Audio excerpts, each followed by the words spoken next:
Mga kaibigan, sa mismong sandaling ito ang inyong mga utak ay tumatanda. Naaalala niyo pa ba kung ano ang kinain ninyo kahapon? Naiisip niyo ba kung bakit kayo biglang tumayo kanina? Kung palagi itong nangyayari sa inyo, hindi ninyo ito dapat ipagsawalang bahala. Musika. Kung hahayaan niyo lang ang inyong memorya ay patuloy na maglalaho. Pagkalipas ng 1 taon o 5 taon, mas lalala pa ito. Ngunit kung sisimulan ninyo ngayon, maaari pa itong maibalik. Sa loob ng 25 taon ng pagtingin sa libu-libong pasyente, iisa lamang ang sagot na aking natuklasan: musika ang pag-stimulate sa isang partikular na bahagi ng katawan sa loob ng 1 minuto bawat araw. Musika!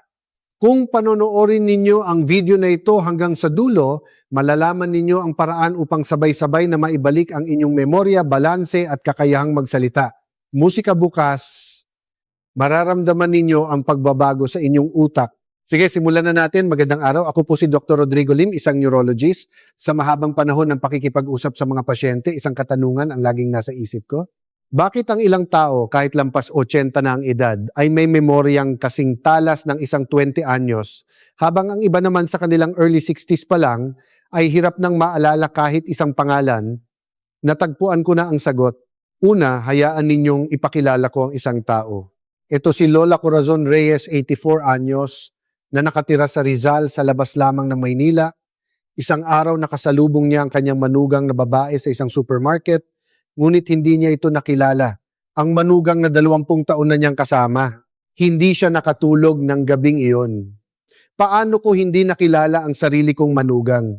20 taon kaming magkasama. Naramdaman niya ang matinding konsensya. Hindi na niya kayang tingnan ang muka ng kanyang manugang. At pagkatapos ay dumating ang takot. Nagkakaroon na ba ako ng demensya? Paano kung lumala pa ito? Simula ng araw na yun, natakot na siyang makipagkita sa mga tao. Paano kung may hindi na naman ako makilala? Dahil sa isiping yon, nabawasan na ang kanyang paglabas ng bahay. Ang kanyang tiwala sa sarili ay unti-unting nawawala. Ngunit mga kaibigan, isang kamangha-manghang pagbabago ang dumating kay Lola. 1 minuto lang. 1 minuto lang bawat araw, may ginawa siyang isang espesyal na ehersisyo. Pagkalipas ng 2 buwan, naisaulo niya ang listahan ng 7 regalo para sa kaarawan ng kanyang apo sa isang subukan lang. Paano ito naging posible? Ngayon, ibubunyag ko sa inyo ang sikreto. May mga espesyal na bahagi sa ating katawan na direktang konektado sa utak. Ang dulo ng mga daliri sa kamay, dulo ng mga daliri sa paa, dila at tainga. Kapag ginalaw ang mga bahagi ito, nagiging aktibo ang kaukulang bahagi ng utak. Tinatawag ko itong switch na gumigising sa utak. Ngunit narito ang isang nakakagulat na katotohanan. 95% ng ating mga senior citizen ay hindi alam ang tungkol sa mga switch na ito. Kaya't karamihan ay hindi ito ginagamit. Maghapon silang nakaupo sa harap ng TV, ang kamay ay hawak lang ang remote control at ang mga paa ay naglalakbay lang sa pagitan ng sala at banyo. Ang utak ay natutulog, ngunit ang pagbukas muli ng switch na ito ay hindi kasing hirap ng inaakala. Mayroong 5 ehersisyo. 1 beses pagkagising sa umaga at 1 beses bago matulog sa gabi. Sa pamamagitan lamang nito, ang inyong utak ay magsisimulang gumising muli. Si Lola Corazon ay naibalik ang kanyang memorya sa pamamagitan ng paraang ito. Kaya ninyo rin itong gawin. Sige, isa-isahin natin ngayon. 5 pwesto ehersisyo ng paggalaw-galaw ng mga daliri sa paa. Mga kaibigan, kailan ninyo huling ginalaw ang inyong mga daliri sa paa? Marahil karamihan sa inyo ay hindi na maalala. Ngunit ang maliliit na daliring ito sa paa ay direktang konektado sa inyong utak. Hayaan ninyong ikwento ko ang tungkol kay Mang Tomas Cruz, 74 anyos, mula sa Pampanga. Pagkatapos magretiro, nagpatakbo siya ng isang maliit na tindahan. Ngunit isang araw, nagsimula siyang matumba-tumba sa tuwing maglalakad. Kapag umaakyat ng hagdanan, kailangan niyang kumapit ng mahigpit sa hawakan dahil sa takot. At kahit bahagyang hindi pantay ang sahig ang kanyang mga paa, ay nawawalan ng balanse. Nanghihina na ba ang mga binti ko? Paano kung madapa ako? Iyon ang kanyang inaalala araw-araw. Ngunit mga kaibigan, ang problema ay hindi ang lakas ng kanyang binti. Ito ay ang kanyang mga daliri sa paa. Sa ating utak, mayroong bahagi na tinatawag na cerebellum. Ito ang responsable sa pagpapanatili ng balanse at pag-iimbak ng mga alaala. Ang cerebellum na ito ay direktang konektado sa mga daliri sa paa sa pamamagitan ng mga nerve. Kapag ginalaw ang mga daliri sa paa, ang signal ay naipapadala sa cerebellum. Kapag nagising ang cerebellum, bumabalik ang balanse at kasabay nitong bumubuti ang memorya. Sinimulan ni Mang Tomas ang ehersisyong itinuro ko. Ang paraan ay napakasimple. Umupo ng komportable sa isang silya. Mas maganda kung nakayapak. Iunat ang 10 daliri sa paa ng todo na parang nagbubukas ng isang pamaypay. At pagkatapos dahan-dahang ibaluktot ang mga ito. Isara ito ng mahigpit na parang bumubuo ng kamao. Iunat at ibaluktot. Iunat at ibaluktot. Ulitin ito sa loob ng 30 segundo. Isang beses sa umaga, isang beses sa gabi, para sa kabuuang 1 minuto kada araw. Ginamit ni Mang Tomas ang ehersisyong ito ng tuloy-tuloy sa loob ng 2 linggo. At ano sa tingin ninyo ang nangyari? Nagbago ang kanyang paglalakad. Nawala ang paggewang-gewang. Kayanan niyang umakyat ng hagdanan nang hindi kumakapit sa hawakan. Ginalaw ko lang ang mga daliri ko sa paa pero parang buong katawan ko ang nagbago. Iyan ang sinabi niya sa akin. Parehong resulta ang lumabas sa isang pag-aaral sa Tokyo. 80 senior citizen na may edad 60 pataas ang hinati sa 2 grupo. Ang isang grupo ay gumawa ng ehersisyo sa daliri sa paa, habang ang isa ay walang ginawa. Pagkatapos ng 3 linggo, lumabas ang resulta. Ang grupo na gumawa ng ehersisyo ay nagpakita ng 32% na pagbuti sa balanse, at ang kanilang score sa short-term memory test ay tumaas ng 23%. Sa pamamagitan lamang ng mga daliri sa paa, sabay nilang ginising ang balanse at memorya. Mga kaibigan, habang pinapanood ninyo ang video na to, subukan ninyo. Iunat at ibaluktot ang inyong mga daliri sa paa. Gawin ito ng dahan-dahan habang dinarama. Ano ang nararamdaman ninyo? May nararamdaman ba kayong parang kuryente sa dulo ng inyong mga paa? Iyan ang senyales na gumigising na ang inyong utak. Ngunit hindi pa diyan nagtatapos. May mas mahalagang daanan papunta sa utak. Ika, 4 na pwesto ehersisyo ng pag-ikot ng leeg. Ipakikilala ko sa inyo si Aling Teresita Santos, 71 anyos mula sa Batangas. Si Aling Teresita ay isang may bahay sa buong buhay niya. Pinalaki niya ang 3 anak at inalagaan ang 5 apo. Ngunit isang araw nagsimula siyang makaranas ng kakaibang sintomas tuwing umaga. Pagkagising niya, ang kanyang leeg ay naninigas. Para lumingon, kailangan niyang ikutin ang buong katawan niya. At ang kanyang ulo ay parang mabigat at tuliro. Madalas siyang nahihilo at madaling makalimot sa mga bagay na kararating lang niyang marinig. Mali ba ang posisyon ko sa pagtulog? Hindi ba bagay sa akin ang unan? 3 beses siyang nagpalit ng unan, ngunit walang nagbago. Ang problema ay hindi ang unan. Ito ay ang kanyang leeg. Sa ating leeg, dumadaan ang mga ugat na nagdadala ng dugo papunta sa utak. Ang carotid artery at vertebral artery. Ang mga ugat na to ang nagsusupply ng oxygen at sustansya sa utak. Ngunit ano ang mangyayari kung manigas ang leeg? Isipin ninyo ang isang hose na ginagamit sa pagdidilig sa hardin. Kung itutupi ninyo ang hose, ang tubig ay hihina at patak-patak na lang ang lalabas. Kapag nanigas ang leeg, naiipit ang mga ugat, nababawasan ang daloy ng dugo papunta sa utak. Dahil dito ang ulo ay nagiging tuliro, humihina ang memorya at dumarating ang pagkahilo. Yan mismo ang kalagayan ni Aling Teresita. Tinuruan ko siya ng isang simpleng ehersisyo. Una, dahan-dahang ipihit ang ulo sa kaliwa. Huwag itong ipihit hanggang sa dulo. Huminto kapag naramdaman ang bahagyang pag-inat. Manatili sa posisyon na iyon sa loob ng 5 segundo. Pagkatapos dahan-dahang bumalik sa gitna. Ngayon sa kanan naman, ganun din 5 segundo. Sunod pataas. Tumingala na parang tinitingnan ng kisame. 5 segundo. Panghuli, pababa. Ilapit ang baba sa dibdib.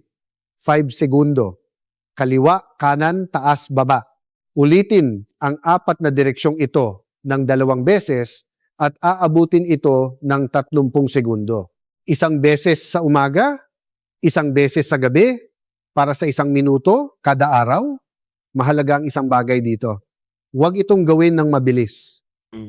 Huwag gumamit ng puwersa. Ang leeg ay isang sensitibong bahagi. Kung pipilitin, maaari pa itong masaktan. Gawin ito ng dahan-dahan, malumanay at habang humihinga. Ginawa ni Aling Teresita ang ehersisyong ito sa loob ng 1 linggo. At ano sa tingin ninyo ang nangyari? Hindi na naninigas ang kanyang leeg pagkagising sa umaga. Malayang na igagalaw niya ang kanyang ulo at ang kanyang isipan ay naging malinaw. Para bang nawala ang hamog. Parang may nagbukas at guminhawa ang pakiramdam.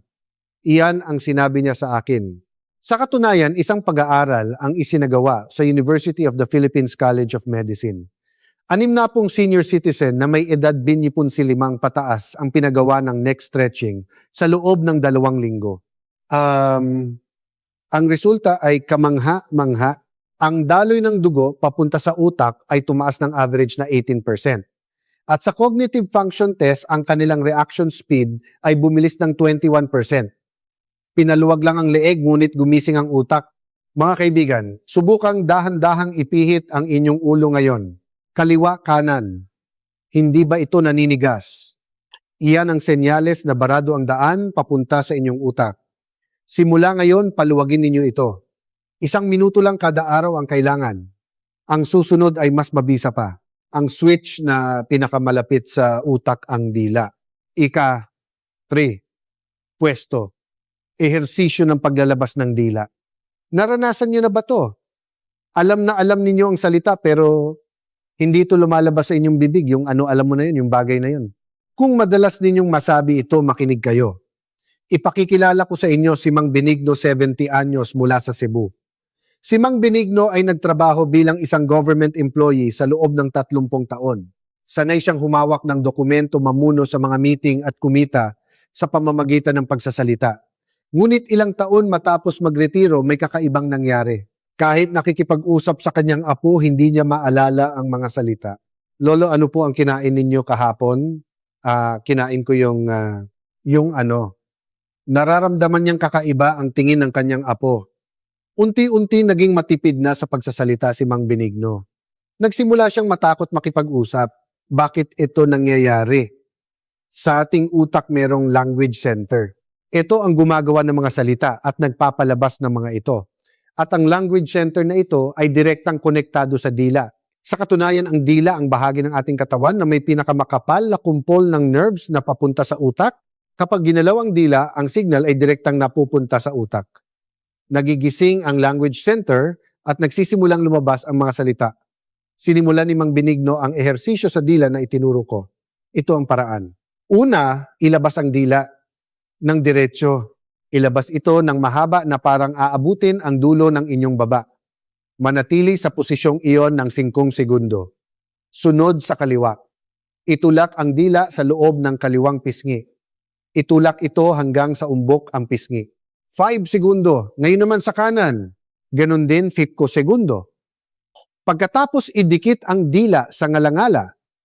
Idikit ito ng malakas hanggang sa tumunog ng click at pagkatapos ay alisin. Ulitin ng 5 beses.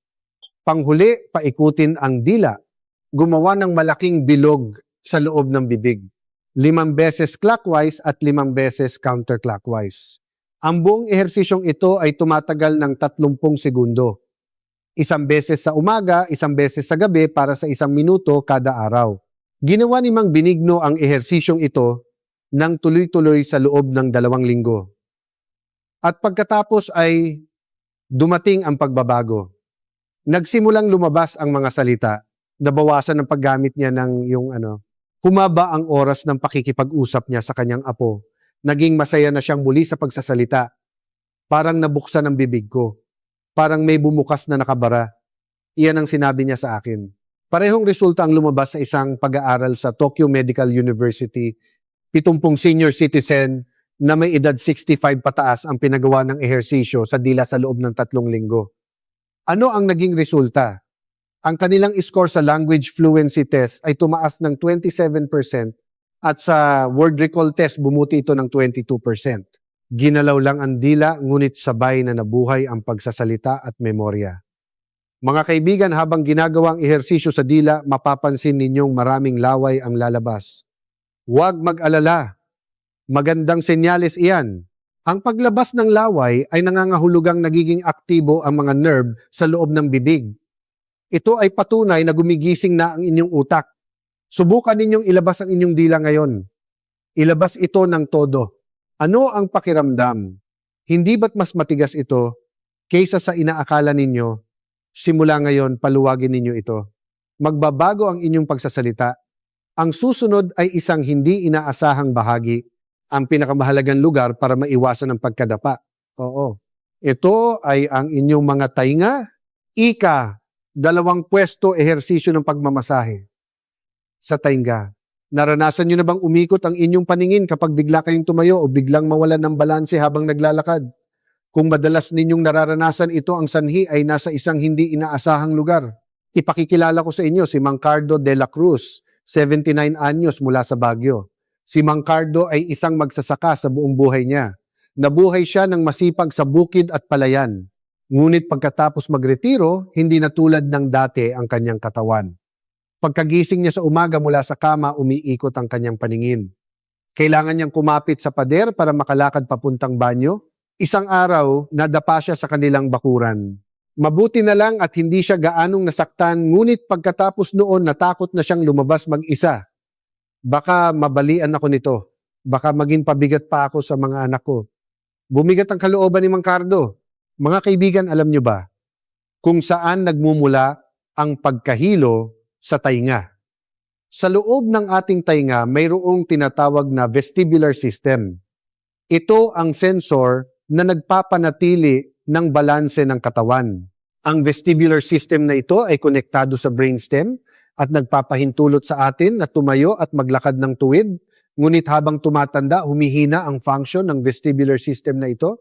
Humihina ang mga signal at hindi na kayang panatilihin ng utak ang balanse. Kaya tayo nahihilo, nagiging gewang at nadadapa. Ngunit kapag sinimulan nating i-stimulate ang tainga, nagigising ang vestibular system. Sinimulan ni Mang Cardo ang pagmamasahe sa tainga na itinuro ko. Ito ang paraan. Una, hawakan ang itaas na bahagi ng tainga. Hawakan ito ng mahigpit gamit ang hinlalaki at hintuturo at hilahin pataas. Manatili sa posisyon na iyon ng 5 segundo. Sunod ang gilid ng tainga. Hilahin ito palabas 5 segundo. Pagkatapos ang ibabang bahagi ng tainga, ang earlobe, hilahin ito pababa. 5 segundo. Panghuli, hawakan ang buong tainga at itupi ito pasulong at paatras 5 beses. At pagkatapos takpan ang tainga, gamit ang palad at paikutin ito. 5 beses clockwise at 5 beses counterclockwise. Ang buong ehersisyong ito ay tumatagal ng 30 segundo. Kung gagawin sa magkabilang tainga, ito ay 1 minuto. Ginawa ni Mang Cardo ang masahing ito sa loob ng 1 linggo. At pagkatapos ay isang kamangha-manghang pagbabago ang dumating, hindi na siya nahihilo pagkagising sa umaga. Nakakapunta na siya sa banyo nang hindi kumakapit sa pader. Pagkalipas ng 1 linggo, nakapunta siya mag-isa sa tindahan sa kanilang lugar. Hinawakan ko lang ang tainga ko pero parang lumakas ang mga binti ko. Iyan ang sinabi niya sa akin habang namamangha. At may isa pa, nagsimula siyang makarinig ng mas malinaw. Binabaan niya ang volume ng TV ng 2 antas. Nabawasan din ang bilang ng beses niyang kailangang magtanong muli kapag nakikipag-usap sa pamilya. Parehong resulta ang lumabas sa isang pag-aaral sa Johns Hopkins University sa Amerika. 70 senior citizen na may edad 65 pataas ang pinagawa ng ear massage sa loob ng 2 linggo. Ano ang naging resulta? Ang kanilang score sa balance test ay tumaas ng 29% at sa hearing test bumuti ito ng 15%. Minasahe lang ang tainga ngunit sabay na bumuti ang balanse at pandinig. Habang minamasahe ang tainga, mararamdaman ninyong umiinit ito. Iyan ang patunay na nagsisimula ng dumaloy ang dugo. Senyales ito na gumigising na ang vestibular system. Subukan ninyong hawakan ang inyong tainga ngayon. Hindi ba't malamig ito? Simula ngayon, painitin ninyo ito. Mawawala ang pagkahilo. Panghuli ang ika, 1 pwesto. Ito ang pinakamahalaga. Ang paraan para gisingin ang buong utak ng sabay-sabay. Ika, 1 pwesto pinagsama-samang ehersisyo para gisingin ang utak. Inilahad ko ang 4 na ehersisyo. Daliri sa paa, leeg, dila, tainga. Bawat isa ay may epekto. Ngunit kung gagawin ninyo ito ng hiwa-hiwalay, bahagi lang ng utak ang magigising. Ano kaya ang mangyayari kung pagsasamahin ang apat na ito? Ang buong utak ay sabay-sabay na magigising. Ipakikilala ko sa inyo si Lola Elena Garcia, 83 anyos, mula sa Laguna. Si Lola ay inilaan ang buong buhay niya sa pag-aalaga sa pamilya. Nabubuhay siyang mag-isa matapos pumanaw ang kanyang asawa. Ngunit hindi lang iisa ang kanyang problema. Humina na ang kanyang memorya kaya madalas niyang nakakalimutan uminom ng gamot. Nagiging gewang ang kanyang paglalakad kaya nahihirapan siyang lumabas ng walang tungkod. Kapag nagsasalita, hindi niya maalala ang mga salita kaya nabawasan ang kanyang pakikipag-usap. Naninigas ang kanyang leeg kaya nahihirapan siyang lumingon. Sinabi sa akin ni Lola, "Doktor, wala na po bang pag-asa para sa akin?" Sinabi ko sa kanya, "Mayroon pa po. Subukan ninyo ito sa loob ng 1 minuto kada araw." Tinuruan ko si Lola ng pinagsama-samang ehersisyo. Ang ating utak ay parang isang orkestra. Kung violin lang ang tumutugtog, maganda. Kung cello lang ang tumutugtog, maganda rin. Ngunit kapag lahat ng instrumento ay sabay-sabay na tumugtog doon, nabubuo ang isang symphony. Ganon din ang utak. Kapag sabay-sabay na sinimulan ang pag-stimulate sa apat na bahagi, daliri sa paa, leeg, dila, tainga, maraming bahagi ng utak ang sabay-sabay na nagiging aktibo. Ang cerebellum, language center, vestibular system, at daloy ng dugo, lahat ay sabay-sabay na nagigising. Ang epekto nito ay mas malakas kaysa sa paggawa ng mga ito ng hiwa-hiwalay. Sige, ito na ang pinagsama-samang routine. Una, umupo ng komportable sa isang silya. Una, mga daliri sa paa. Iunat at ibaluktot ang mga daliri sa paa. Ulitin sa loob ng 10 segundo. Pangalawa, leeg. Dahan-dahang ipihit ang ulo sa kaliwa at kanan. 10 segundo. Pangatlo, dila. Ilabas ang dila ng todo at pagkatapos ay idikit sa ngalangala. 10 segundo. Pang-apat, tainga. Hilahin ang magkabilang tainga pataas, paggilid at pababa. 10 segundo. Panlima, pagtatapos. Ipikit ang mga mata at huminga ng malalim. Huminga papasok sa ilong at palabas sa bibig. De sa bapata. Sa ganitong paraan, aabutin ito ng 1 minuto. 1 beses pagkagising sa umaga at 1 beses bago matulog sa gabi. 2 minuto ay sapat na. Si Lola Elena ay nahirapan noong una. "Doktor, ang hirap pagsabayin ng 4, nalilito po ang isip ko." Kaya sinabi ko sa kanya, normal po iyan sa simula. Tiisin nyo lang po ng 1 linggo. Masaulo rin iyan ng katawan ninyo. Sa unang 3 araw, nalilito siya sa pagkakasunod-sunod. Ano nga ulit ang kasunod ng daliri sa paa? Palagi niyang nakakalimutan. Ngunit pagkalipas ng 1 linggo, kusa nang gumagalaw ang kanyang mga kamay. Kahit hindi iniisip, ginagawa na ito ng kanyang katawan. Ginawa ni Lola Elena ang routine na ito ng tuloy-tuloy sa loob ng 3 linggo. At ano sa tingin ninyo nangyari? Naalala na niya ang oras ng pag-inom ng gamot. Nakapaglakad na siya sa bakuran. Nang walang tungkod. Humaba ang oras ng tawagan nila ng kanyang apo. Sa loob lang ng 3 linggo, nagbago ang pang-araw-araw na buhay ni Lola. "Doktor, para po akong nabuhay muli. Pakiramdam ko bumata ako ng 20 taon." Iyan ang sinabi niya habang naluluha. Mayroon ding pag-aaral mula sa Harvard Medical School sa Amerika. 120 senior citizen na may edad 65 pataas ang hinati sa 3 grupo. Ang unang grupo ay gumawa lang ng 1 ehersisyo. Ang pangalawang grupo ay gumawa ng 2 hanggang 3 ehersisyo. Ang pangatlong grupo ay gumawa ng pinagsama-samang ehersisyo. Pagkatapos ng 4 na linggo, lumabas ang resulta. Ang grupo na gumawa ng pinagsama-samang ehersisyo ay nagpakita ng 38% na pagbuti sa cognitive function. Ang grupo na may iisang ehersisyo ay 14%. At ang grupo na may 2 hanggang 3 ehersisyo ay 23%. Mahigit doble ang lakas ng epekto ng pinagsama-samang ehersisyo. Simulan ang 1 minutong routine na ito ngayon. Huwag itong gawin ng hiwa-hiwalay, pagsamahin ito. Ang buong utak ay magigising. Ngunit gaano man kaganda ang isang ehersisyo, kung mali ang paraan, wala itong epekto. Maaari pa itong makasama. Ituturo ko sa inyo ang 3 sikreto para doblehin ang epekto at ang mga pagkakamali na dapat iwasan. Una, ang 3 sikreto. Una, uminom ng isang basong tubig bago mag-ehersisyo. 75% ng ating utak ay tubig.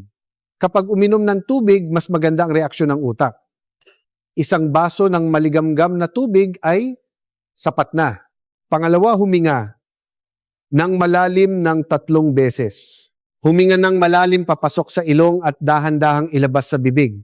Habang dumadaloy ang oxygen sa utak, tumataas ang epekto ng ehersisyo. Pangatlo, magpatugtog ng mahinang musika. Maganda ang classical music o tunog ng kalikasan. Ang brainwaves ay nagiging stable na nagpapataas ng konsentrasyon. Ngayon, ang mga pagkakamali na dapat iwasan. Ito ang kwento ni Aling Norma Villanueva, 69 anyos, mula sa Quezon City. Sinimulan niyang gawin ang ehersisyong itinuro ko. Ngunit nagkaroon ng problema dahil gusto niyang makita agad ang epekto. Ginawa niya ang mga galaw ng napakabilis.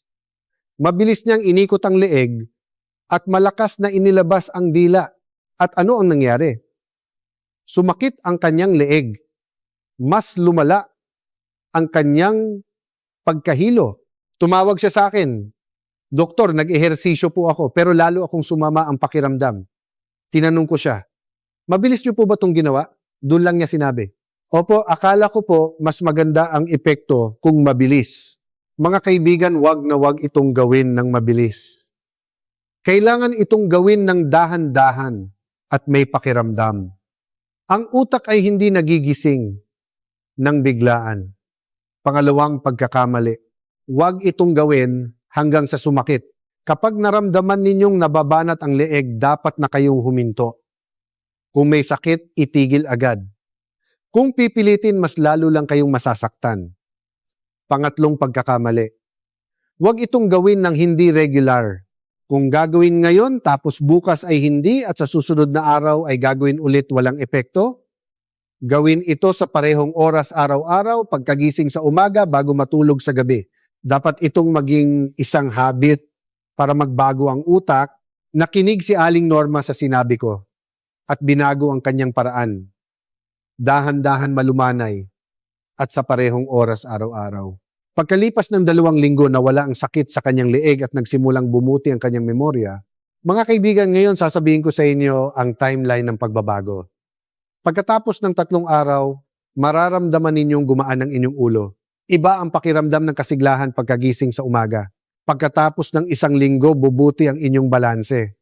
Mas madaling lalabas ang mga salita kapag nagsasalita. Pagkatapos ng 2 linggo, bubuti ang inyong memorya. Mababawasan ang mga pagkakataong may nakakalimutan kayo. Pagkatapos ng 3 linggo, ang pamilya ninyo ang unang makakapansin. Nay, parang may iba po sa inyo ngayon. Lolo, naging malinaw po ang pagsasalita ninyo. Kapag narinig ninyo ang mga salitang iyon, malalaman ninyo na binago ng 1 minuto ang inyong buhay. Mga kaibigan, naaalala niyo pa ba ang taong ipinakilala ko sa simula ng video? Si Lola Corazon Reyes, 84 anyos, na hindi nakilala ang kanyang manugang sa supermarket. Ano kaya ang nangyari sa kanya? Ginawa niya ang 1 minutong ehersisyo na itinuro ko sa loob ng 3 buwan araw-araw ng walang palya at pagkatapos ay isang kamanghamanghang bagay ang nangyari. Naalala niya kahit ang mga pangalan ng mga kaibigan ng kanyang apo. Sinabi sa akin ng kanyang manugang doktor, sobrang laki po ng ipinagbago ni nanay. Ngayon, mas magaling pa po ang memorya niya kaysa sa akin. Ngayon, mag-isa nang pumupunta sa palengke si Lola.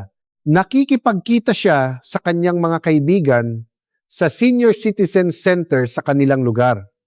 Ikinukwento niya sa kanyang mga apo ang mga kwento nung unang panahon. Hindi lang ang memorya niya ang bumalik. Bumalik ang kanyang tiwala sa sarili. Bumalik ang kanyang relasyon sa mga tao. Bumalik ang sigla sa kanyang buhay. Sa mahabang panahon ng pakikipag-usap sa mga pasyente, isang bagay ang aking natutunan ng may kasiguraduhan. Ang edad ay numero lamang. Ang ating utak ay nagbabago kahit sa edad na 90. Kapag binigyan ng stimulus, ito ay tumutugon. Kapag sinanay, ito ay lumalago. Tandaan ninyo ang 5 bagay na itinuro ko ngayon. Paggalaw-galaw ng daliri sa paa, dahan-dahang pag-ikot ng leeg, paglalabas ng dila, pagmamasahe sa tenga, at ang pinagsama-samang routine na nag-uugnay sa lahat ng ito. Hindi ito mahirap, hindi ito magastos. 1 minuto lang kada araw ang kailangan. Bukas ng umaga, paggising ninyo, uminom ng 1 basong tubig at simulan. Pagkatapos ng 3 linggo, ang inyong utak ay magiging iba na. Huwag po kayong susuko. Sinusuportahan ko ang inyong malusog na kinabukasan.